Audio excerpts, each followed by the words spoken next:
Greetings, YouTube. Welcome back to the channel. I don't want to pretend like I'm some kind of YouTube expert or anything, but, objectively, when you grow a channel from 200 views to 50 million, you gotta know something.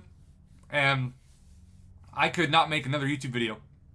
I could have my channel, not that I want this, but I could have my channel deleted today. I could have it invisible, and I would have accomplished all the YouTube goals that I would have ever had in the history of my life, and in 30 lifetimes after that. Like, it's literally that many goals that I never thought were possible would be achieved. But when you make YouTube videos, when people always ask me, Prof, I want to make YouTube videos, what should I do? Well, the first thing, of course, is to try. I mean, I made videos on Oreos and pizza for like 5 years and never made a single penny off of it, but I had fun, and that was my first advice to people, is don't expect to make money off of it, especially not right away, and expect to be pretty terrible, because you have to find your voice. And there are always going to be people, no matter how many videos you make, and I've made over 13,000, that say no matter how much you've practiced or how much effort you put into it, you're awful, you're terrible. But sometimes that's them projecting their own insecurities onto you. And so it's important to remember that as well.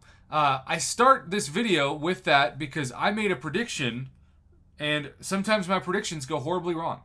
Sometimes I get false information or misleading information. Sometimes I read a champion's bio and think, oh, I know what that's going to look like in the game. I know Ghost is going to be a fantastic Alliance Ward defender because this phasing thing is going to be really annoying and tough to hit.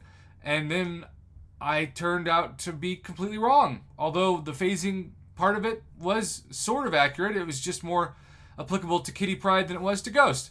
Well, when we got the 14-day July daily card, because the first half of July was taken up, of course, by July 4th week sales, I talked about how Kabam is going to reset the Paragon market, but they're going to do it in a way that essentially rewires the brain with this daily card, but then brings in some offers over the top of it to reinforce that new marketplace. And you might be looking at me like, what the heck is he talking about? What does that even mean? Well, in the 14-day daily card, there's 9 days left, so I guess technically about 5 days ago, we saw the cheapest we have ever seen a Tier 6 Basic and Tier 3 Alpha. Usually they charge $29.99 American dollars for half of a Tier 3 Alpha and half of a Tier 6 Basic Catalyst.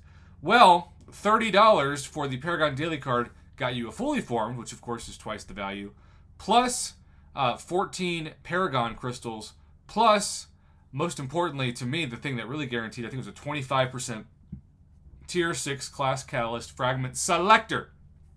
And I made note that when it comes to selectors, that's where the value is. And if you really want to screw yourself over, or you really want to find reasons to be disappointed, you get offered the same price, but they take away the selector and they go with the random number generator, the RNG equivalent of the crystal.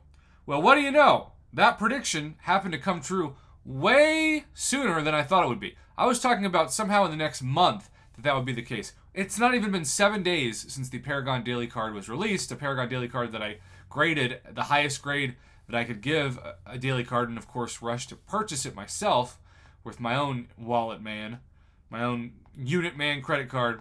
But how about this? How about a Paragon Alpha Basic Bundle that has a fully formed Tier 6 Basic, a fully formed Tier 3 Alpha, and has downgraded the Tier 6 Class Catalyst Fragment Selector to a crystal with 0 Paragon crystals in it for the exact same price? Does this look familiar? Because it's a watered-down version of the daily card. But I guess the good news is the retail price now is $30 for Paragon players. Of course, they want to give people an incentive to take a 6-star to rank 4, or a 6-star to rank 5, or a 7-star to rank 2.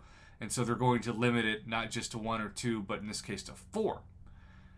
But this is also a reminder that the economy of the game is once again changed forever. While this is not as good, obviously, of a value as the daily card, if the daily card was an A+, I'm going to give this a C. It's literally the definition of average now. It's still much better than what the economy was before July 4th, which was $30 for half of these. So I am constantly trying to figure out what Kabam is pricing their goods at, and it's ironic because there were some leaked confusing copy paste accidental potential email situation put into the Thursday announcement for the Silk early access bundles.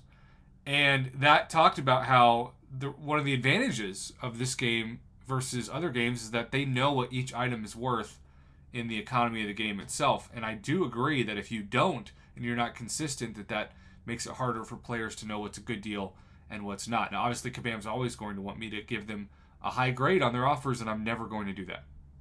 I'm always going to call it like I see it, and I'm not going to be some kind of pawn for their marketing team. But I am going to give them credit where credit is due when they deserve it. And in this case, even though I don't think this is a $30 purchase you should be making compared to the $30 purchase or something around that price of the Summoner Camp for 3 straight months, which was $10 a month last year, and they said the cheapest price is going to be if you bundle it this year. So I'm guessing that might be $25. But at the same time, as somebody who always needs more Tier 3 Alpha and Tier 6 Basic, this is a really important conversation to have. So I appreciate the feedback as always on the channel, YouTube, and I hope everybody has a great rest of your day.